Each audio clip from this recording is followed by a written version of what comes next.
Bismillahirrahmanirrahim. Assalamu alaikum, dear students and my worthy audience. One of the most commonly asked questions from me by the students as well as teachers is that how can a student achieve A star in English language, whether it is 1123 or IGCSE 0500. And my answer is that it is not just verbose vocabulary which helps you obtain A star, because some of the students are just fond of improving and learning more and more difficult vocabulary words, but they are unable to inculcate those words into their sentences. My answer to this query is going to be answered in this video of mine, where I am going to tell you the main tips for the improvement of sentence structure. And for the improvement of this task, I will be telling you the difference between independent and dependent clauses. That what are they, how they can be made combinations of, what are the mistakes that you have to avoid while working with independent and dependent clauses. So let's get started, my dear audience. First of all, let's look at what is an independent clause. Independent clause is a group of words that contain a subject. It also contains a predicate. Predicate means verb and its related things. Don't worry, I will be giving you examples. Subject, as you know, he, she, it, they, you, we, I, they are subjects. And predicate is the information in the form of verb or action about that subject. In simple words, this is what you can understand. And the important definition and the important difference between independent and dependent clause is that independent clause expresses a complete thought. It can stand alone as a complete sentence. These are the two major differences between independent and dependent clauses. Let's look further into the characteristics of independent clauses. Number one, they don't rely on other clauses to make sense. They don't need the help of any other clause in order to make their meaning clear. They can function as a stand-alone sentence. For example, I went to the store. For example, I am delivering a lecture. She ate breakfast. For example, she attended my lecture. The sun rises in the east. These are all examples of independent clauses. If independent clauses, they are combined with other clauses, definitely some changes are going to take place. If independent clauses will be combined with dependent clauses, then complex sentences will be created. And if independent clauses will be combined with other independent clauses, then compound sentences will be created. This is a very important sentence which I have uttered before you. Once you know what is an independent clause and what is a dependent clause, you start making their combinations. And as a result of that, you start bringing variety into your sentence structure, because this is one of the most important targets set by the Cambridge examiners.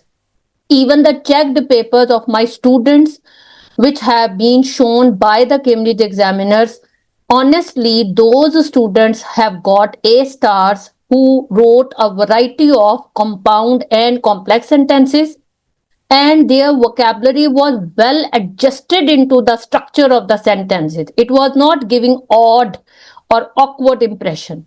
They were using the right word at the right place. They were not just presenting the learnt vocabulary, which was, you can say, creating a very artificial impression. This was not the picture that their papers was presenting. So, if two independent clauses are joined together, I have told you, it results in the form of compound sentences. For example, let's look at the example. I have a meeting tomorrow, semicolon. I need to prepare my presentation. Now, the first clause of this sentence, which is an independent clause, is I have a meeting tomorrow. I is the subject of this sentence, and have a meeting tomorrow is the predicate of this sentence. The second independent clause of this sentence is I need to prepare my presentation. I is the subject, need to prepare my presentation is the predicate.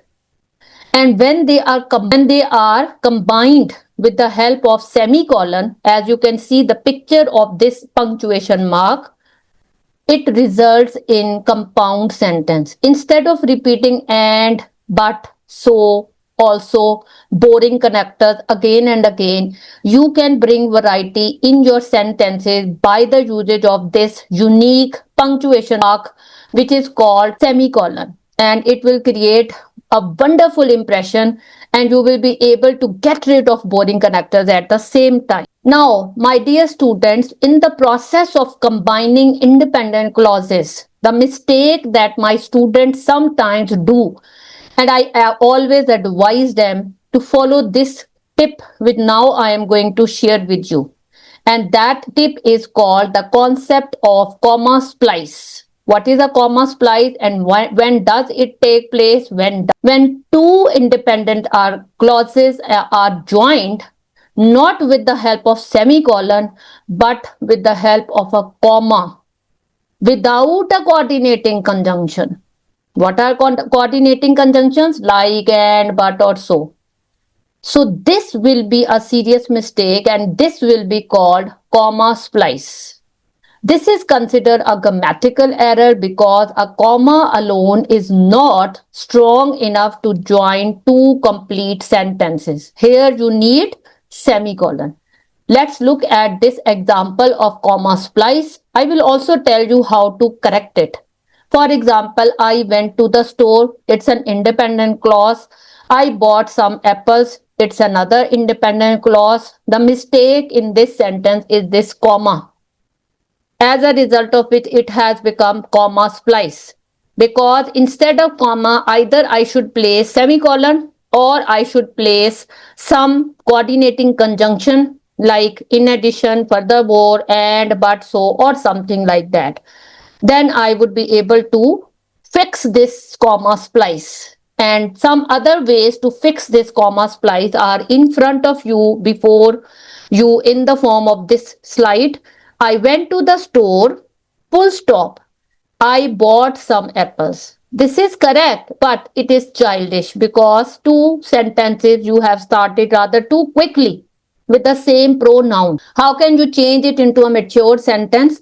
By adding semicolon. This too will be correct. And the third will be the most interesting way, and that will be I went to the store, comma, and I bought some apples. If I forgot to place this and, then it will be a mistake which is called comma splice. I hope you will not make this mistake while combining independent clauses. Either you will use semicolon or you will use some coordinating conjunction, which is also called connectors or linking devices. Now, half part of the video is complete. I hope you understood it.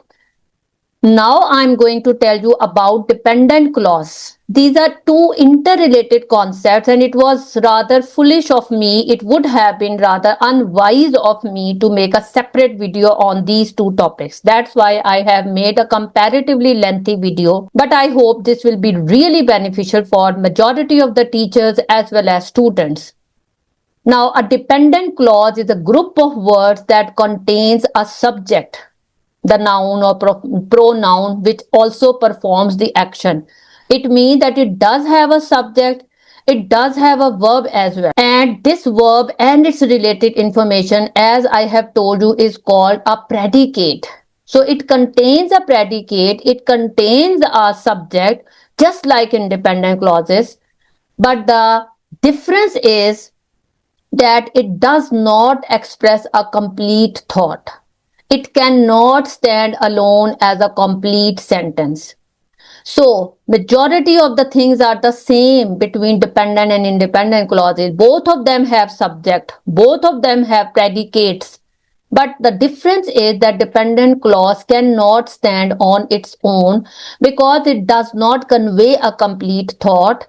And let's look at the example. And the weakness of a dependent clause is that it relies on independent clause. In order to make its meaning clear, dependent clause needs the help of independent clause.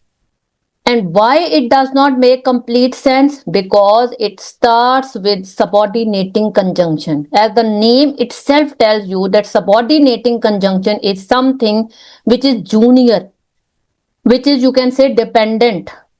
And coordinating conjunction is obviously playing the role of coordination. So if your sentence starts with something like because, although, if, or unless, then you are going to make sure that you will be producing a complex sentence with the help of one dependent clause and one independent clause. Now let me share with you the examples of dependent clauses so that this concept is perfectly registered in your minds. Look at the example. Because I forgot my lunch. Now, does it convey complete message? No. Why it doesn't convey a complete message? Because it started with subordinating conjunction. If I remove this because and if I just say I forgot my lunch, then it is an independent clause. I hope this point is clear and it is now becoming clearer. So this dependent clause needs the help of an independent clause in order to make its meaning absolutely clear and in order to stand alone on its own. Now let's look at another independent clause which is required in order to make this dependent clause meaningful. Although it was raining, now you see, again it is a dependent clause. It requires an independent clause because although is used at the start as a subordinating conjunction. If I remove although and if I just say it was raining, then it is an independent clause. Although it will be too short, but still it will be an independent clause making complete sense because it is the subject and raining is the predicate. Was raining is the predicate. Now this is an important information. That's why I have highlighted it with green color. That when combined with an independent clause, a dependent clause can form a complex sentence. For example, I went to the store because I forgot my lunch. We went to the park although it was raining. Now you can bring this although at the start of the sentence also. That although it was raining, comma, we went to the park. This will become more mature. If you say, as I forgot my lunch, therefore I had to go to the store. So you see, you can bring lots of variety when you will play these words and when you will be playing effectively with these two clauses. Now, this is the list of common subordinating conjunctions which are required to write a complex sentence. In the category of time, we have these 7 words 1, 2, 3, 4, 5, 6, 7. After, before, when, while, until, since, as soon as. In the category of reason, we have because, since, as, now, that. In the category of condition, that conditional sentences, if, unless, provided that, in case, even if. In the category of contrast, we have although, though, even though, whereas. You can take the screenshot of this list when you are in a mood to write complex sentences because these are the subordinating conjunctions which will change your sentences into complex. More examples of subordinating conjunctions are before you, purpose, so that, in order that, manner, as or like, place, where or wherever. There is no need to remember the heading. Just remember the subordinating conjunctions by their names and you can make a list of this at the start of your notebook or at the start of your P2 writing portion. These conjunctions introduce dependent clauses and help connect them to independent clauses. Please practice writing more compound and complex sentences if you want to achieve an A star, and watch the video at least 2 times. If you think that some concepts are not clear, do mention in the comment box. Inshallah, I will explain again if something is not clear. And I hope you enjoyed and learned a lot from this useful video. Remember that it is the sentence structure and its variation which will help you achieve A star instead of just solitary verbose vocabulary. Thank you very much. Stay blessed. Allah Hafiz.